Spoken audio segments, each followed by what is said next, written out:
Hey, everybody, I'm Hillary Atkin from the Atkin Report, and I'm really excited to welcome Kate Kalvach from The Voice to this edition of Hillary's Happy Hour. Kate, how are you doing?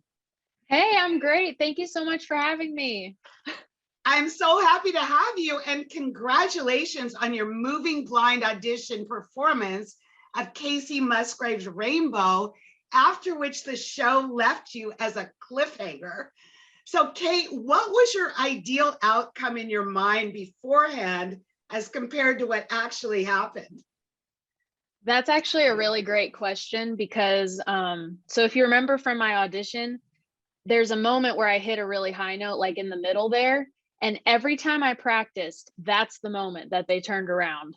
So in the real life moment, when I'm looking there and nobody turns around at that point, that's when like the nerves really hit. And I was like, oh my gosh, what am I going to do? And so I was like, okay, the last note, I've got to hit that high note again. And like, I was hoping that that's when they would turn, and they did. But it was so painful. I mean, it felt like it was 3 hours of me standing on that stage.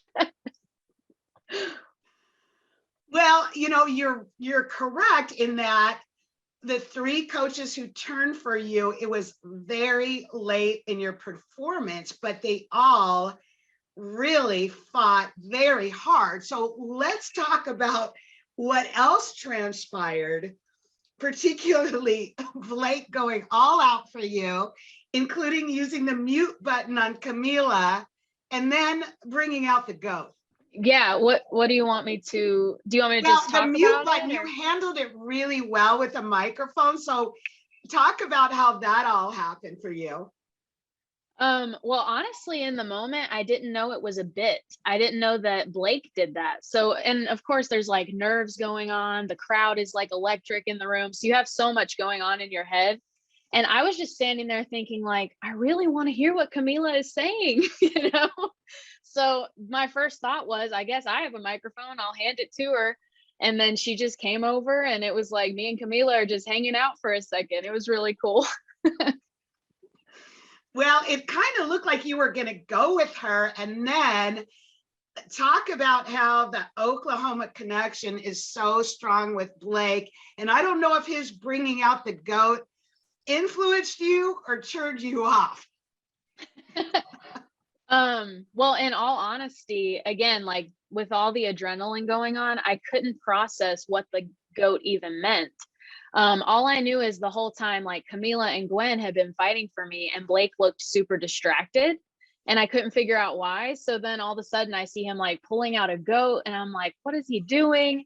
And he was my first choice from the start, but I was like, does he even want me on his team? Did he just hit his button because everybody else did? Like, I couldn't understand what was happening. And then I'm like, oh, okay, the GOAT. I guess Blake is the greatest of all time. But I was like, I want him to tell me why I'm the greatest of all time. Like, fight for me, fight for me. But the whole time in his head, I guess he was trying to fight for me, but the GOAT wasn't participating very well. So yeah, it was just like the emotions, the adrenaline, the thoughts, like I couldn't even really process what was happening. And then when I realized what he was saying about like he wants me on his team because the greatest of all time and all of that, I was like, okay, you won me over. Well,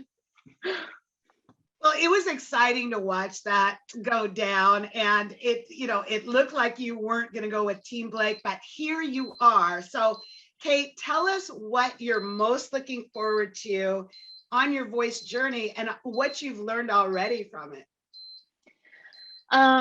Well, what I've learned already was just, I feel like my confidence got boosted big time, you know, just like having three of those amazing coaches turn for me and fight for me, like it made me realize, okay, maybe I can really do this, you know? And I'm really just excited to continue learning and growing. Just being in that environment is like nothing I've ever done before. Performing live like that is nothing I've ever done before. So just the growth, the experience, learning from Blake, I'm just super pumped about it. And what about all the support from your hometown and state of Oklahoma? And you've already been on Channel 4 in Oklahoma City, as Blake was promising you would be. Yeah, the hometown support has been incredible. I'm not gonna lie, I'm very glad I picked Blake because I don't know if it would be as supportive if I hadn't picked him. Everybody's like so excited that I picked Blake, and like News 4 was over the moon ecstatic about it. And it's just been really, really cool to see the support and the love from my hometown, and it's super fun. Well, it's been fun to have you as a guest. As we wrap up our happy hour, Kate, I wanted to lift a glass to you and your continued success on The Voice. Thank you so much. Cheers. Cheers.